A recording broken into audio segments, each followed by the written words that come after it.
Buying goods and services online can be tedious at times. And so often these days, the final price of a purchase, it's sometimes significantly higher than what it was advertised up front. Yeah, when you really pay attention, it's on airfare, resorts fees, concert tickets. They come equipped with what we call junk fees.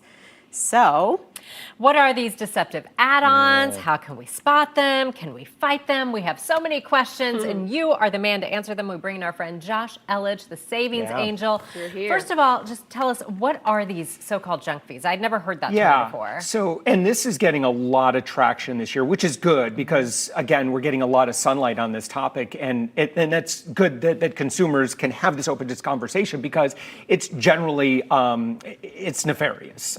Because what ends up happening is a consumer sees a price, like, if you see something listed and you're like, okay, cool, I want that. You go to buy it, and then you start the buying process. You have to enter all your information in, and then on the very back end, you're hit with fees that were not disclosed on the front end. That's deceptive, in my opinion. Right. And I don't think anybody enjoys that. Right. No, I mean, we've all been there and you're like, what? And, but, sometimes you're just so invested. You're like, well, I've already entered all this. Let's just do it. Yeah. And so it works. And so it's a way to extract more money from consumers. But so there's legislation right now. States attorneys general's offices are really clamping down on this, and the market has actually been responding. So you're seeing more engines, kind of like comparison engines, are now front loading what, they're requiring the hotel or the service provider, whatever it is, to disclose those fees on the front end. So it's getting better, but it's still leaving some consumers in a lurch.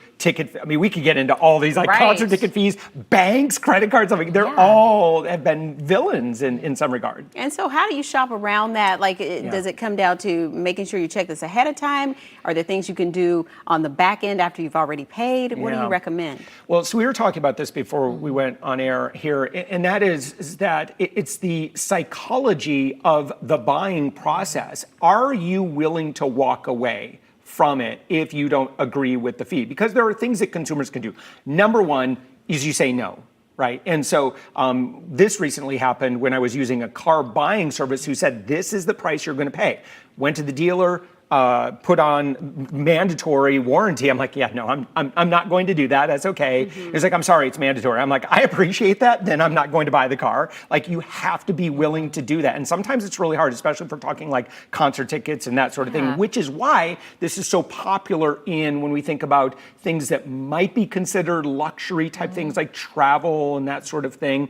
So saying no. And the other fee, by the way, they added on was like a mandatory, all of our cars come with satellite tracking and low jack or something like that. And I'm like, I'm not going to do that. And the original CSR, the person I was working with, did not have the authority to remove that. So we had to go to a manager. And again, don't beat up on customer service people. Please don't do that, right? Because they're just doing their job. And so, but again, don't ever refer to them as the man, because it's the man that set the fee. We just need to work with them to kind of advocate and get those fees removed if they can. And sometimes they just can't. We've got some of the examples of junk fees on the screen there, including overdraft fees, food delivery.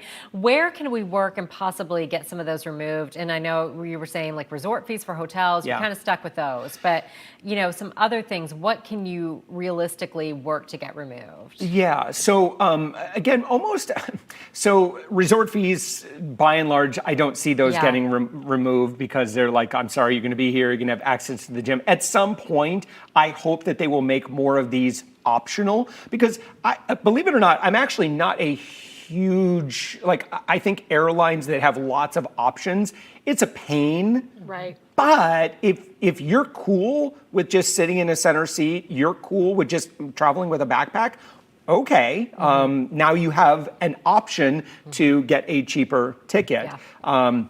But in answer to your question, there are things that we should be doing, right? And so number one is saying no. Number two is, believe it or not, this is really powerful for consumers, is to name and shame. Certainly the concert ticket thing. So the Cure, for example, so we got Cure concert tickets. But the fees were more than the actual tickets themselves. Yes. So the ticket was $20 and there were $27 in fees for that. So, does that seem right? I don't know. But what happened is people complained about it.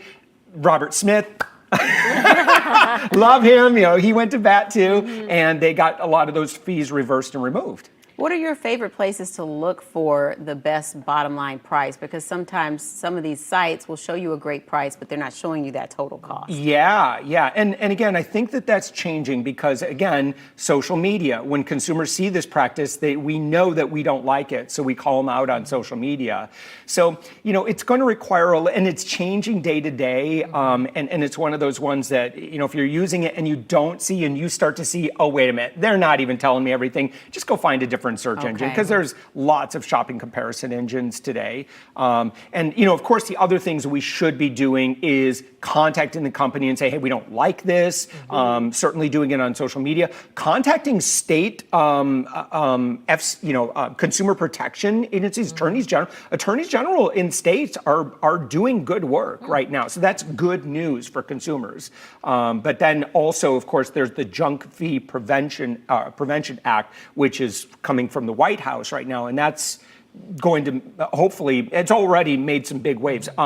Banks, I think 15 of the top 20 banks have reduced or eliminated their overdraft fees, which I think ultimately is good, especially for more vulnerable among us who, kind of don't have that big balance and sometimes get those overdraft fees, and it's pretty punitive, up to $37 per incident. Yeah. So.